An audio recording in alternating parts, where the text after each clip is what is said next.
The 45 letters were heavily redacted by state police before NBC 10 got them. Priests' names, as well as the dates and locations of abuse, blacked out. But what remains is still disturbing. The letters stamped confidential, the details chilling. Children forced to engage in oral sex, raped, even told no one would believe them. The documents sent to Rhode Island State Police by the Diocese of Providence between 2003 and 2013, reporting allegations against priests that appear to date back decades. I think that if there's ever been a child who's assaulted, then there is an obligation to let it be investigated fairly. Even if it's been decades? I think so. I mean, if it hasn't ever been investigated before, and if the person who is the perpetrator is still out there, I think everybody benefits from an investigation. Deputy Attorney General Jerry Coyne has worked on priest abuse cases in Rhode Island for more than a decade. He says the diocese began sending letters to state police after Attorney General Sheldon Whitehouse, now one of Rhode Island's senators, expressed concerns back in 2000. Whitehouse asked the diocese to report any allegations of sexual abuse to law enforcement.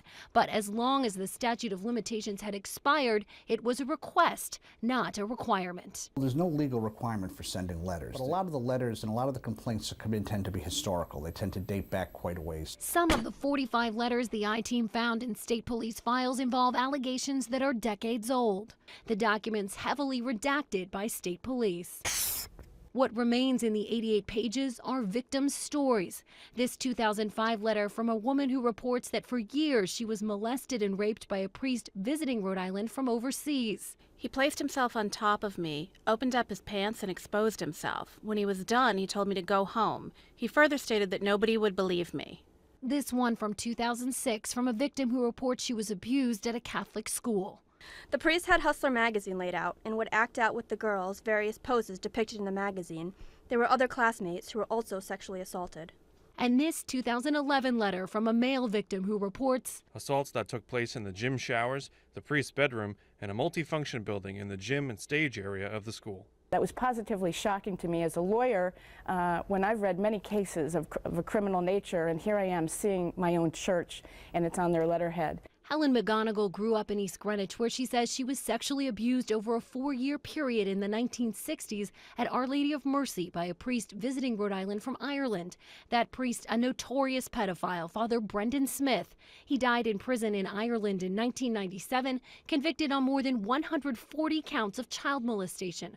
McGonigal says she reported her abuse to the church in 2006, but when she read the letters uncovered by NBC 10, she found no record of her case being reported to state police. If they're doing it selectively, then that's not right. That's absolutely not right. They have to do it in all cases.